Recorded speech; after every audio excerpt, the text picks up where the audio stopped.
Om.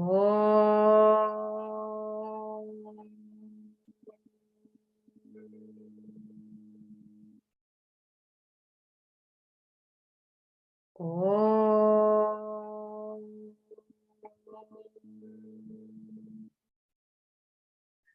Om Sahana Bhavatu Sahanau Bhunaktu Saha Viryam Karavavahai Tejasvinavadhitamastu ma vidvishavahai. Om Shanti Shanti Shanti. Vakratunda Mahakaya Suryakoti Samaprabha Nirvignam Kuru Me Deva Sarvakaryeshu Sarvada. Saraswati Namastubhyam Varade Kamarupidi Vidyarambham Karishyami Siddhir Bhavatu Me Sada. Samasta Jana Kalyani Niratam Karunamayam Namami Chinmayam Devam Satgurum Brahma Vidvaram Mukam Karoti Vachalam Pangum Langhayate Girim Yakripatamaham Vande Paramananda Madhavam. Paramananda Madhavam. Okay, we'll go ahead and read the verses that we covered last time, verses 10 to 12. Brahmanyadhaya karmani sangam tyaktva karoti yaha lipyatena sapapena padmapatramivambhasa. Kayena manasa buddhya kevalairindrayairapi yoginah karma kurvanti sangam tyaktvatma shuddhaye yukta karma phalam satyaktva shantimapnoti naishtikim ayukta kamakarena phale sakto nibadhyate. Okay, so now last time we were talking about how a karma yogi is free from action. So that is seen in verses 10 to 12. To be free of action, one can do it in two ways, through karma yoga or through karma sannyasa. To be free of action or free from action from the karma yoga standpoint means what? Means Ishvara Arpana Buddhi, Prasada Buddhi, dedicating it to a higher cause above and beyond myself and accepting whatever comes as the result. And so with this, having dedicated all our actions to the higher, Brahmanyadhaya karmani, sangam tyaktva karotiha, letting go of the results, in other words, accepting them, then one is not tainted by action. And we also saw here that we can only let go of the results if in the beginning it's dedicated to something higher. Because if it's for my selfish purpose, then I feel a need to control it. I feel a need to want it to be a certain way. If I think it's my company, my business, then I want to make it a certain way and I insist that the result should come like this.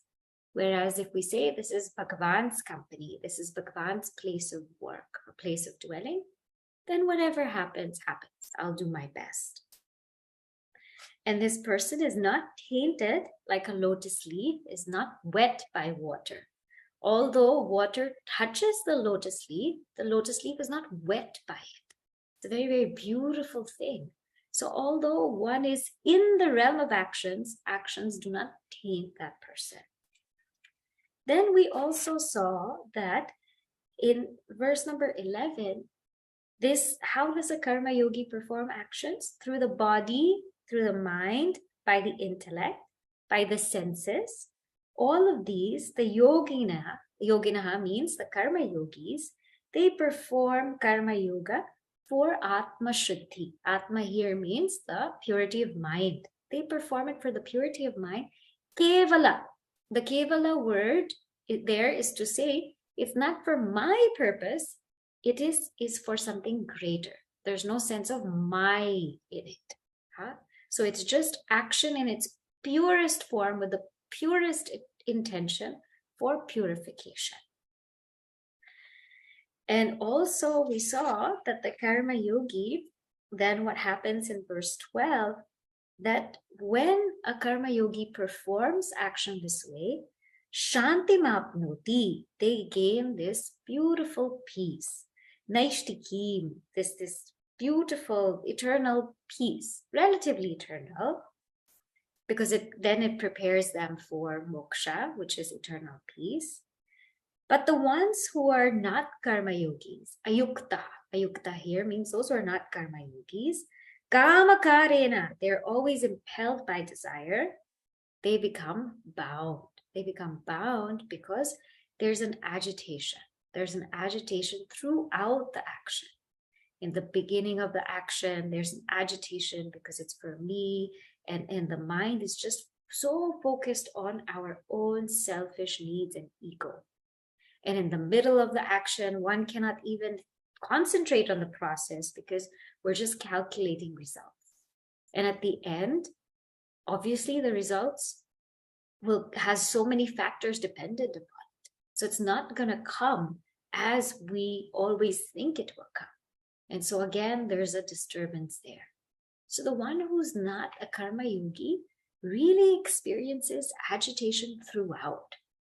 So one marker here is just to see if in the process of my actions, in the process of the intention, in the process of the performance and the results of my action, am I peaceful throughout? Karma yoga means I'm peaceful throughout, not just in the beginning, in the end, but throughout the process of action, am I peaceful? And if the answer is no, then it is not an act of karma yoga. It is not karma yoga. So am I peaceful throughout this entire action? Yes, it's karma yoga from this standpoint in the section that we are. If I'm not peaceful throughout, that means there was some selfishness in there. There was something in there, some intention to boost my ego, some intention to make me look better or bigger, or make this little I in me expand. And because I didn't get it that way, then I feel agitated or disturbed. So this is a quick check, a litmus test. Now the question comes, so then we can stay in this realm of karma yoga because it seems like it's such a peaceful way of life. And it is true, it is a very, very peaceful way of life. But what happens is, in the process of karma yoga, one doesn't attain true fulfillment. So we keep on performing these actions with a great sense of peace and ease, but we want to do more, and we want to do more, and we want to do more. And this inner fulfillment is not, we're not complete. We don't feel satisfied. We keep on wanting to do it. And no doubt we're doing wonderful and great things in karma yoga, but that sense of completeness, that purnatva, doesn't come with karma yoga.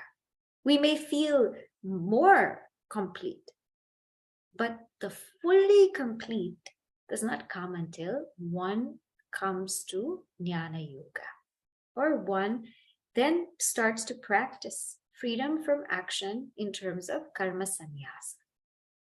So now to paint a picture of what is this fullness, and again to remind us what is freedom from action from a standpoint of karma sannyasa. So from karma yoga, we're very, very clear. We're clear about the limitations. Now let's be reminded again about karma sannyasa and what's freedom of action there. Okay, so now we will take a look at verse number 13. Sarva karmani manasa Sarvakarmani manasa sanyasyaste sukham vashi Sanyasyaste sukham vashi navadvare pure dehi Navadvare pure dehi naiva kurvanna karayan Naiva kurvanna karayan sarva karmani manasa sanyasyaste sukham vashi navadvare pure dehi naiva kurvanna karayan. So this is a very beautiful verse. What is this verse saying? This verse is saying sarva karmani means all karmas sanyasya manasa, having renounced them by the mind, sukhamaste, one sits happily. Who is able to renounce all of these actions through the mind? Vashi, the one who has control of mind and senses. Where does this person sit? Navadvare pure dehi. Navadvare. This person now realizes themselves to be Atman and sits in the Pura. Pura means the city of Navadvara, 9 gates. As who? As Dehi, the Atman, knowing Naiva Kurvan, that they don't do anything. Nakarayan, nor causing people to do or causing people to act. So mentally renouncing all actions and fully self-controlled, the embodied one rests happily in the 9-gate city, neither acting nor causing others to act. So let's see this one by one. First, I want you to look at the word vashi. Vash. Vash means to control. So vashi is a self-control, the one who has self-control. Just like jnana is knowledge, the one who has knowledge is jnani. So vashi, the one who is able now to control their mind and senses. How? Because they have gone through the practice of karma yoga. So remember, we said that karma sannyas is not possible without the practice of karma yoga. So one has become vashi, who has great control of their mind and senses. And so because of that, they are now able to dig in or inquire to who they are.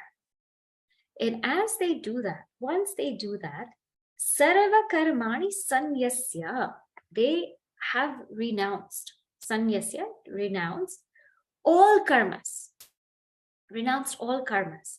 And here it's not just talking about the kamya or nishiddha, not just the desire prompted actions or prohibited actions.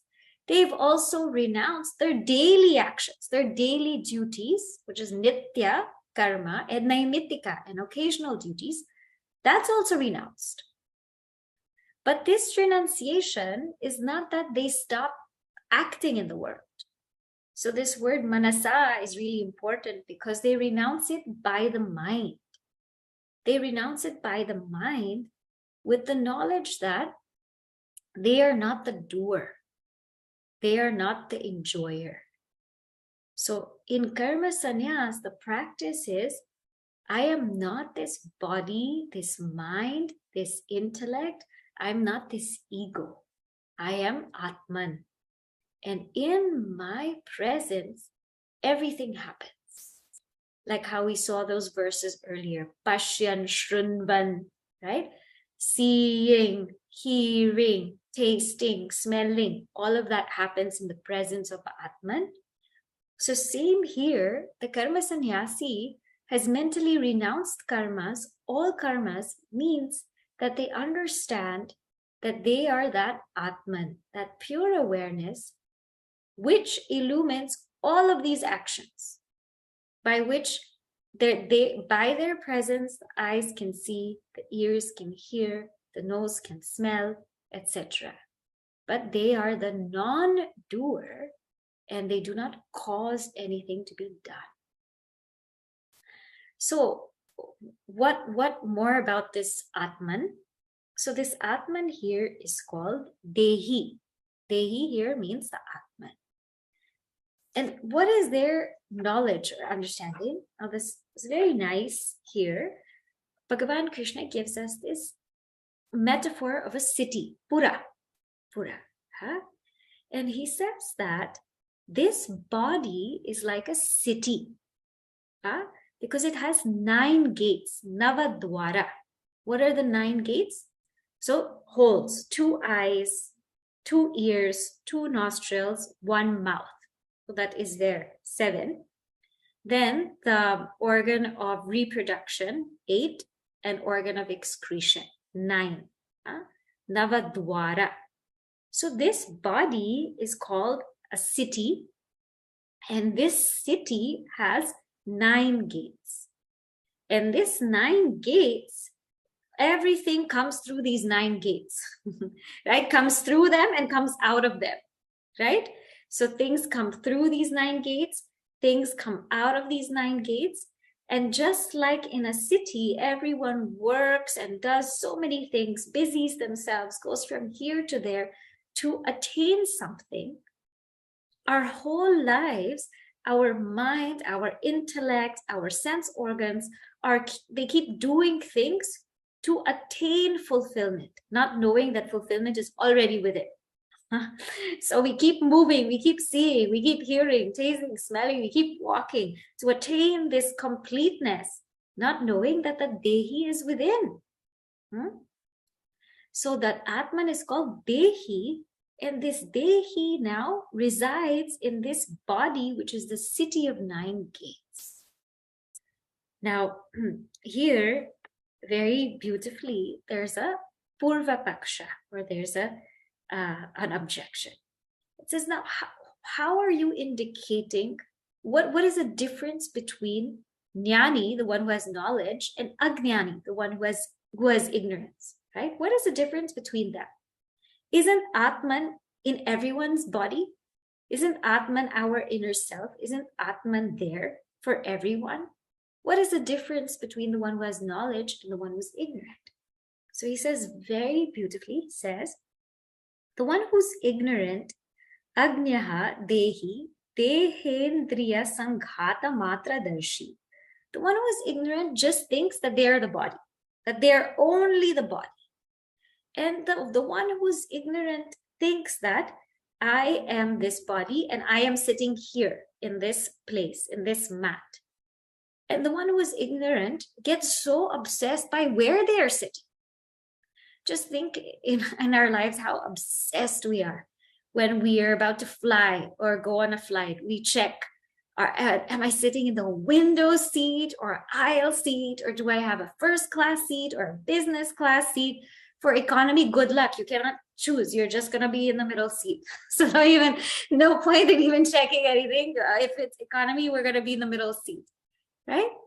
Or sometimes we're so particular in the house, in the dinner table. Oh, this is his seat or this is her seat. That's where that person sits. Nobody wants to sit in that person's seat. Huh? So in someone's house, in a train, in any place, we get so obsessed about our seats, about where we're sitting. And in some programs or places, we'll say, how come they put me all the way in the back? They put my seat right in the back. Or how come in this particular setting, I am sitting near this person? This is how Ajnani thinks. I am this body, I am sitting here, and I'm sitting near this person, and I'm sitting there. But the Jnani, the one who has knowledge, what is their thinking? I am sitting in this body. Navadware pure dehi. I am the self. Where do I sit? I sit in the body. I am that Atman. I am that Atman that illumines this whole body. So who cares what chair I'm seated in, where I'm seated in, what class seat I have. I am that very Atman who's seated in the body. And that jnani knows that this deha is like a graha. Yeah? This body is a house only. It's just a house. So that's the difference. The ignorant will never ever take this body to be a house. The ignorant will take this body to be me. But the wise one will take this body to be just a house. It's a house. So where do we live? We live in the city of 9 gates. We all have the same city we're living in. We may live in New York and New Jersey and in Flint and all those different places, right? But we all really live in the city of 9 gates. And we all really sit in the city of 9 gates as the self, as the Atman. So whenever you're disappointed about your place of sitting, please think about this beautiful verse, Navadvare Pure Dehi. And what does the Atman do sitting in this city of 9 gates? Naiva Kurya. The Atman doesn't do anything. The Atman, in the presence of the Atman, everything just functions beautifully. And Nakaraya, nor does the Atman cause anything to be. Everything just happens the way it should. What do you mean the Atman doesn't cause anything to be or doesn't do anything? Again, bring that example of electricity to your mind, right? Bring this example of electricity to your mind, that in the presence of electricity, everything functions, right? So when one is in the presence of electricity, the heater will produce heat because that's its function. The cooler will produce cold air. That's its function, right? The radio, we don't have radio anymore. The Alexa or Siri will produce sound because that's its function, right? So everything will go according to its function in the presence of electricity. Electricity is not doing anything. In the presence of electricity, everything is happening, nor is electricity prompting it to function. Electricity is not saying, okay, now, or electricity is not making anything function. It is simply in its presence, everything is functioning. In its presence, everything is functioning. It's not prompting anything. In the same sense, in the presence of Atman, this Dehi, in this city of 9 gates, everything is functioning. Everything is moving. Everything is happening. And this is true freedom. True freedom. And now this, sometimes people get confused. What is Atman and what is the ego? Atman is also called Sakshi, right? So sometimes people get confused. What is Sakshi? What is Ahamkara? So here this makes this difference so clear. The ego, for the ego, witnessing is an act. Witnessing is an act in the sense, sometimes we observe ourselves doing something. We do, in an introspective way, we observe ourselves doing something and we prompt ourselves also. Oh, don't do this. Okay, now continue doing this. Or you could do this better. There is something witnessing as an action, and there is something witnessing with a prompt, making us do or not do. That witnessing as an action and witnessing with a prompt is the ego. So don't get confused by that. This is a layer beyond that. This is just witnessing in the sense just being. It's very nature. It's very nature.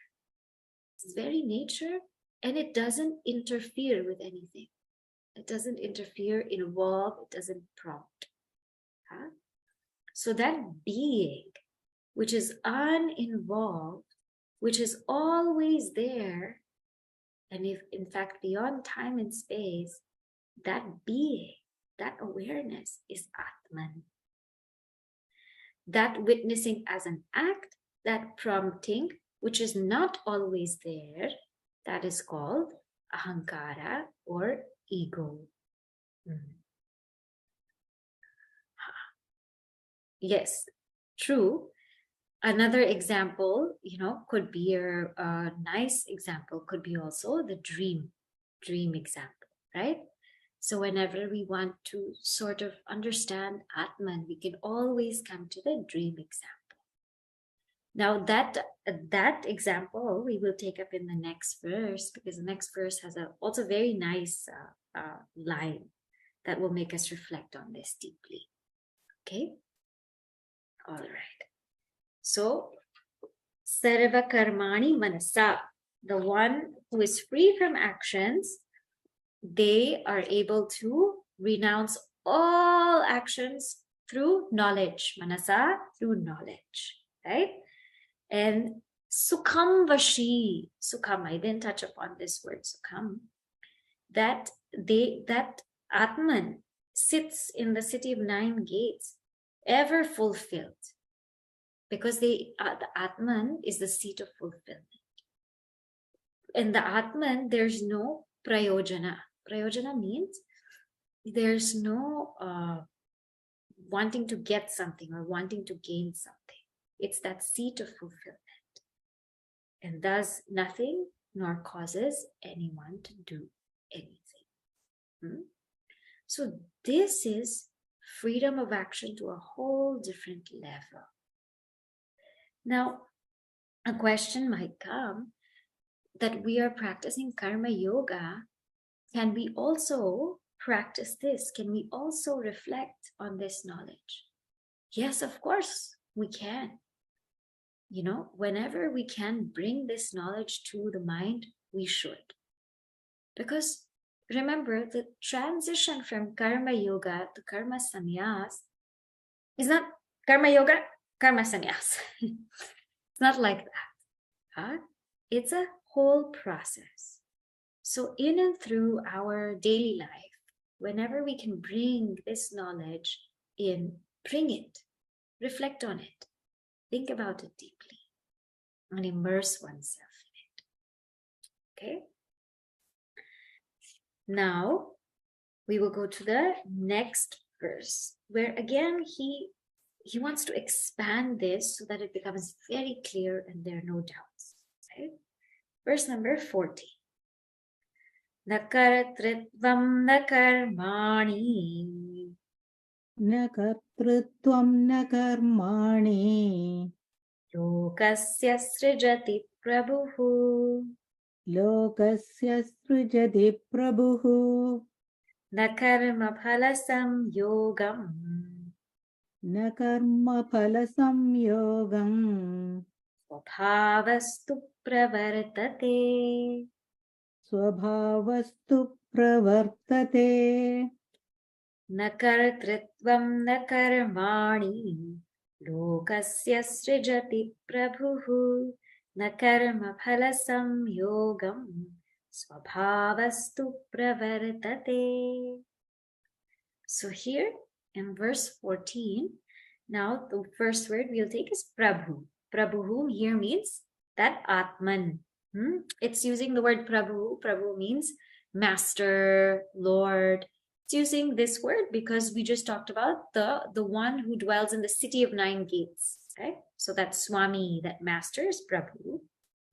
Nasrijati, that Prabhu, that Atman does not create. Srijati here means it doesn't create what? Kartritvam. It doesn't create doership. Na kartritvam srijati. Na karmani srijati. It does not create any actions. Where lokasya, in this world. And na karma phala samyogam srajati. It does not create union with the fruits of actions. Then how does everything happen? Swabhavaha tu pravartate. It happens through its nature. It's nature that acts. So neither agency nor actions does the Lord create for the world, nor union with the fruits of actions, but it is the nature that acts. So here, now I want you to think, first we'll think of the movie example, okay, movie and screen, because this brings to light everything. In the movie and screen example, the screen is Atman. Screen is Atman, you could say Brahman, pervades the entire movie. Okay? And in the movie, there are different movies. So let's just say there's a comedy movie, or there's a heroic movie. Right? There's a great hero in the movie, a heroine in the movie, and there's a plot that's happening, and they have to save the world. And of course, there's the Rakshasa and Asuras against them. The whole plot is there. So who is the doer there? Who is the one doing the actions, making decisions, owning everything up? It's the characters in the movie, right? Not the screen. It's the characters upon which we're taking up the doership for the entire movie. So that doership. And then what about the objects? All the objects are also there in the movie. The whole plot, how things are moving, the sun, the stars, the sky, all of this is also in the movie. The different objects. And here, karamani here particularly means the objects that people desire.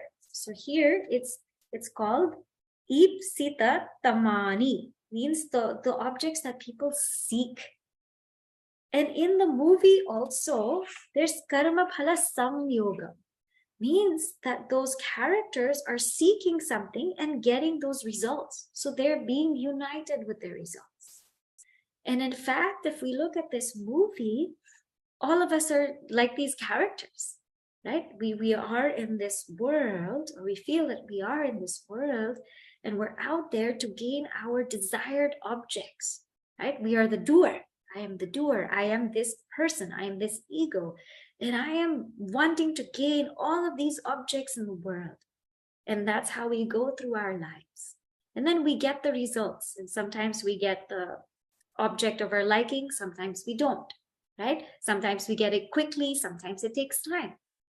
And sometimes it doesn't take this movie, but another movie. So Batman, and then Batman Returns, right? So sometimes not one movie, we have to come back for another movie. And then another movie, Batman Forever, right? So it's not that it's just one movie also. Sometimes you have to come up for a whole saga of movies, because it's not enough in this lifetime, really. Our endless pursuit of all our desires is not enough. We have so many.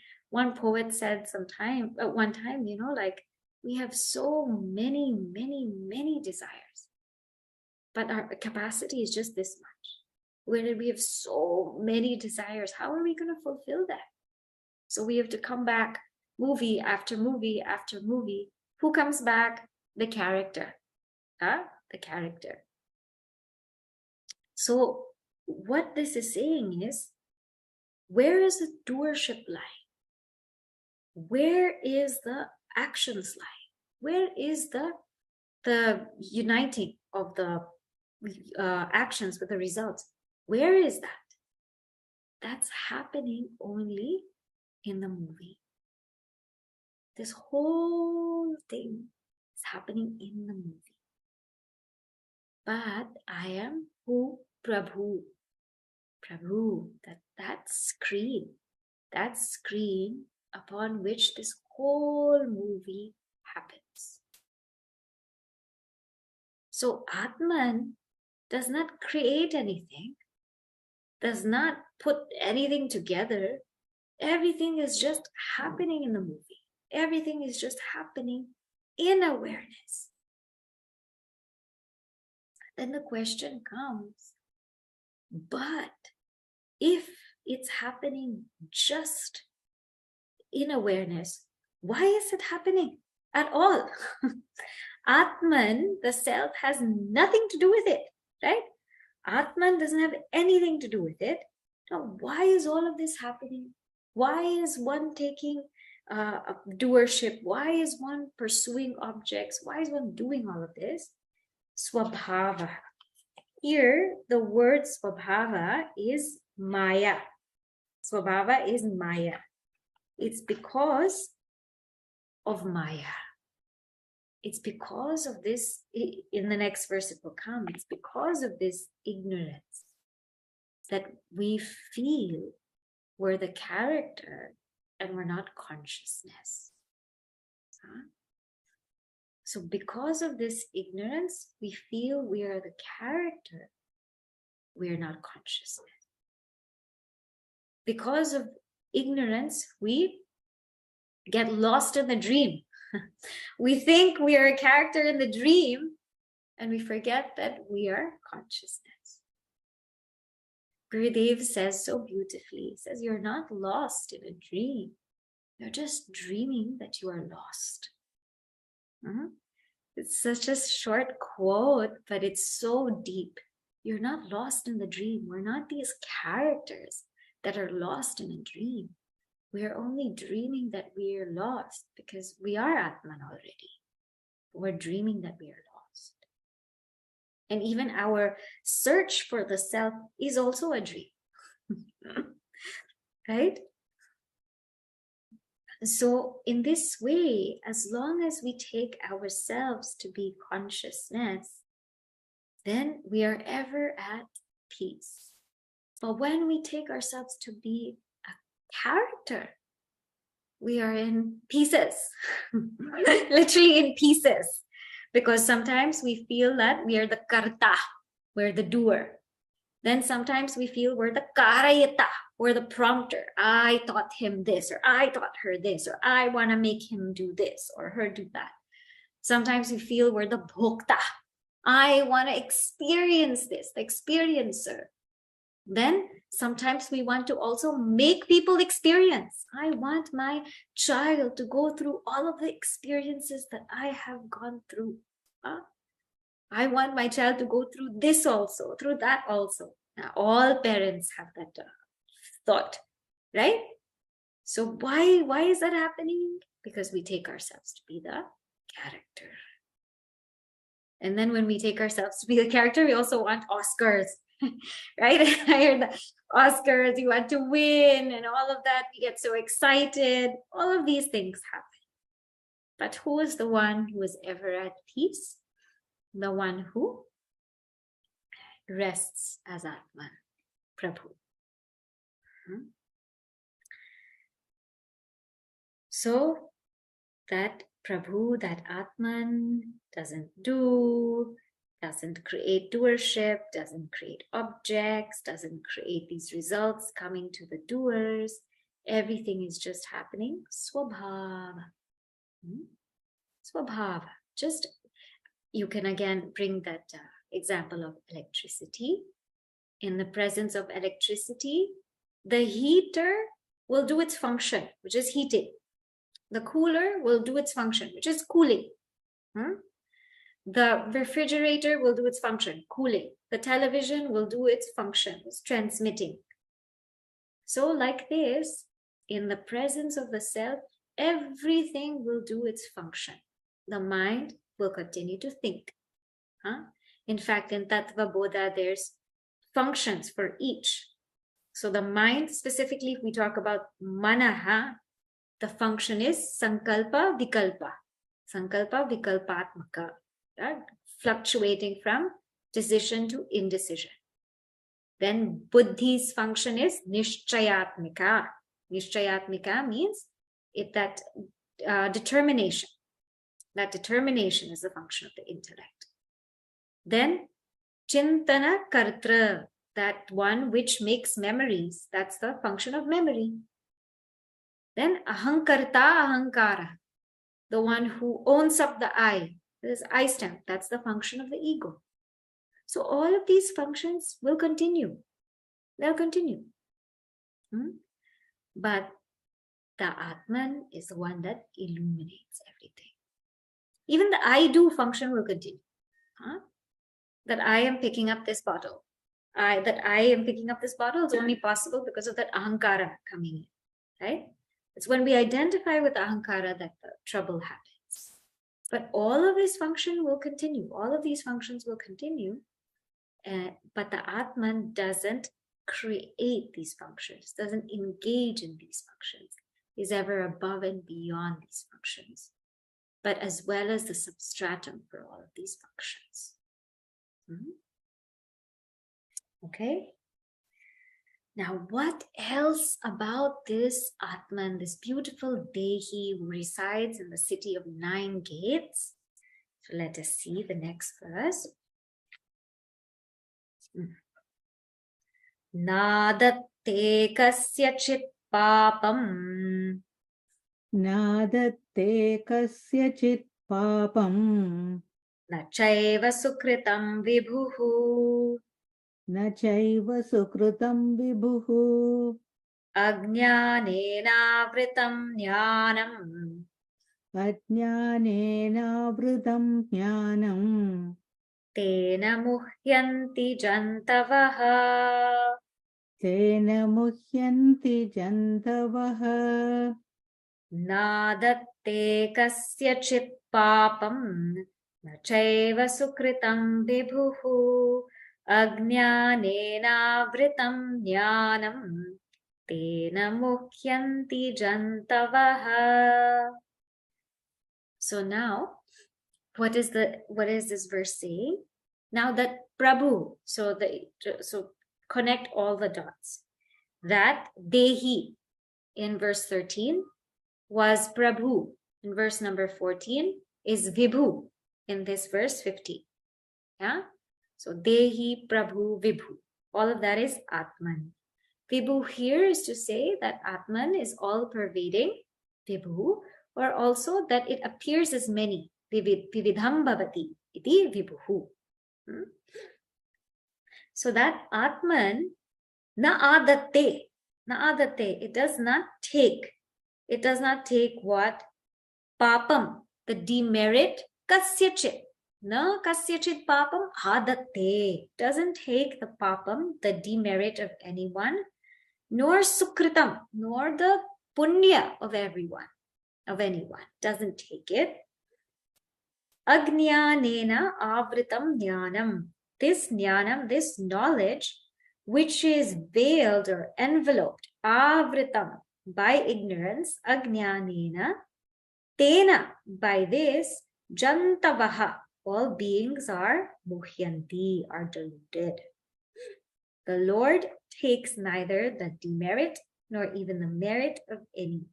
Knowledge is enveloped by ignorance. Thereby, beings are deluded. So what does this mean? So that Atman, first we will take it from the standpoint of Atman. That Atman does not take any papa. Now, papa we loosely translate as sin. But what papa means, right? Pati iti papa. Ajnana pati iti papa means that which protects our ignorance is called papa. So whenever we're doing something that's protecting our ignorance, that is called papa. So very, very beautiful definition. Papa is actually that which results from our action of protecting our ignorance. So I do something to protect my ignorance. The result, which will fructify at a certain point of time, that result is called papa. Punya is that, again, when I do something which will, which will lead me to knowledge, that is called, that action which will lead to a result, that result is called punya. And that punya and papa sometimes is called adrishta, unseen. Because it's unseen, it will fructify at a certain time. Maybe now, maybe in a couple of months, maybe in a couple of weeks, we don't know. So this Atman doesn't take any punya or papa. So now I'm loosely translating as merit or demerit, because in that one Sanskrit word, it's so packed. But I'm loosely translating as punya as merit and papa as demerit. It doesn't take any punya or papa. So here's where the confusion comes, right? This Atman is free from merit or demerit. So some people feel like, if I do a bad deed, then it's okay. I'm Atman. I'm free. I'm free from merit or demerit. I'm free from sin. So if I do something bad, okay. So this is half-baked Vedanta.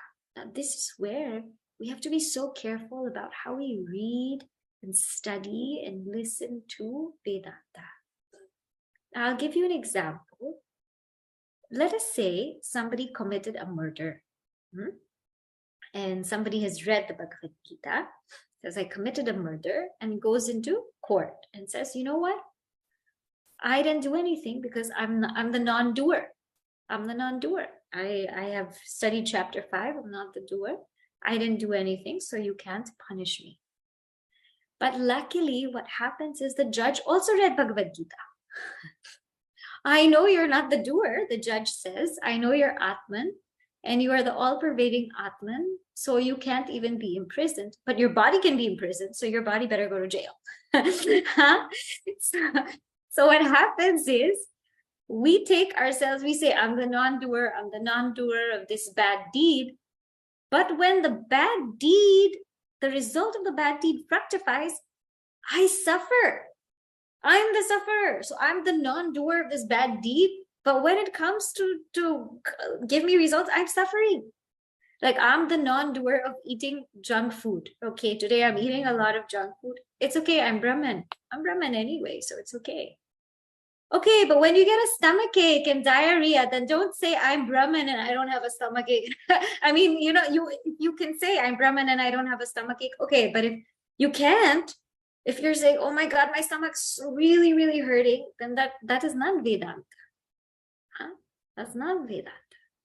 So if I say I'm the non-doer in the beginning, then I must be the non-enjoyer also, or the non-experiencer.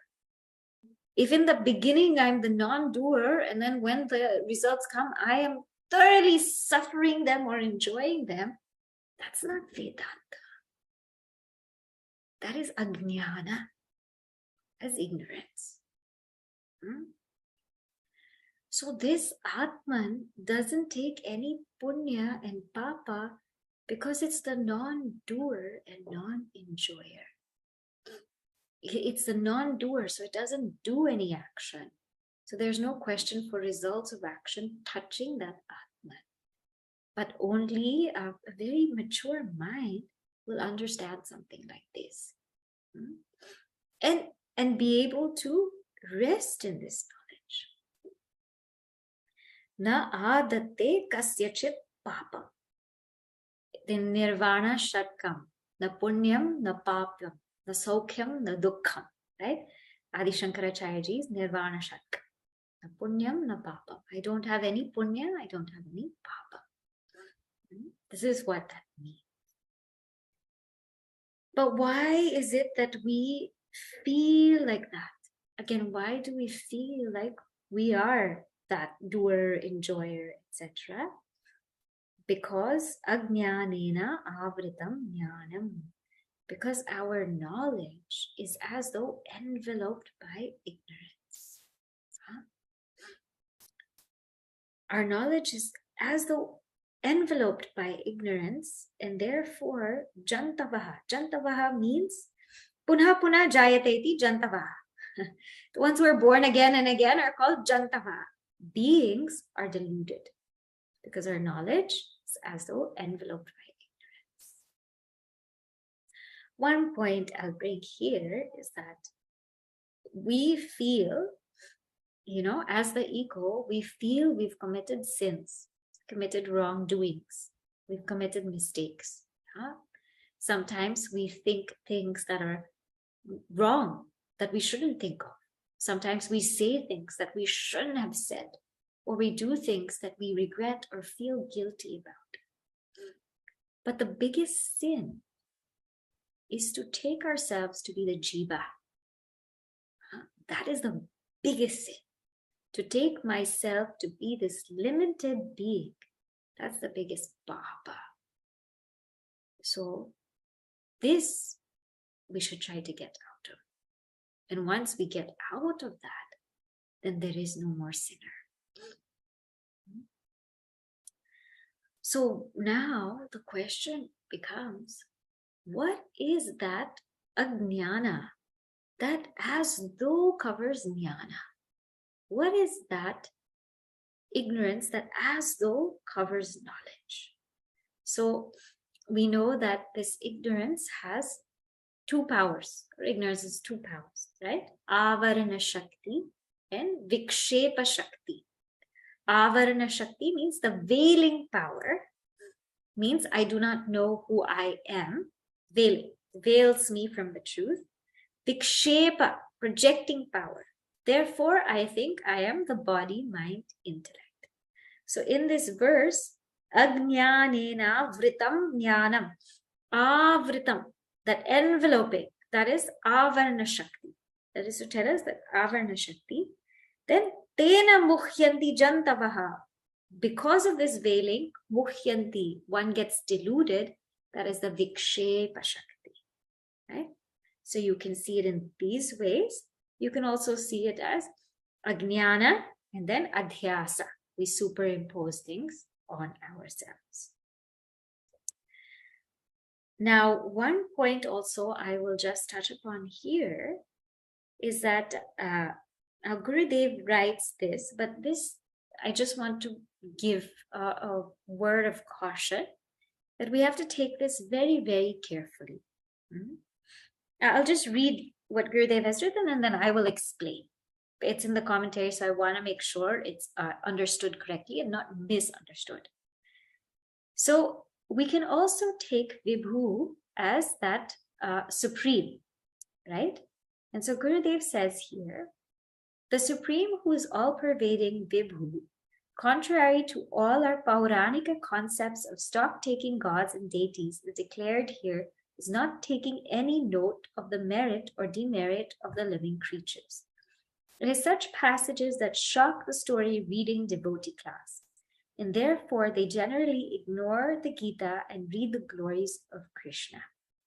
The concept that God sits just over the clouds, peeping down and observing every sin and merit of all people all over the world, and that he keeps a perfect account of all these so that on the day of judgment, each one will approach the Father who will pass the judgment, is a concept which can appeal only to simple folk in whom the intellect is the least developed faculty. So what does he mean here? The essence of God is Brahman, right? The essence, when we say God, God is Ishvara, and the essence of Ishvara is Brahman. So even from the highest standpoint, when we say God, the essence of God is also this non-doer, non-enjoyer, non-prompter, non-experiencer. So essence of God is Brahman, essence of the Jiva is Atman, and Atman and Brahman are one. Now, understanding this, so we know the real essence of God. It's not that God is somewhere in the sky, in the clouds, and watching all of our actions and the results of our actions and observing everybody. It's not that it's really like that. It's that everything takes place in that pure awareness or consciousness. The question comes then, why worship Bhagavan? Why worship Bhagavan? Why worship this God or this Ishvara who comes to us in the form of Sri Rama, Sri Krishna, and Devi, etc.? Because when I take myself as an individual, when I still am not able to go beyond my body and my mind and my ego, then I need to worship someone with a universal body, with a sattvic ego, with a very, very pure mind, so that I am able to expand. When we worship Ishvara, it's a very beautiful way for us to take this egotistical attention from ourselves into something much greater, much higher, much purer, and much more divine. I was telling our Devi group the other day, we all love ourselves way too much. We sing for Bhagavan Krishna, Adaram Maduram, Vadanam Maduram, right?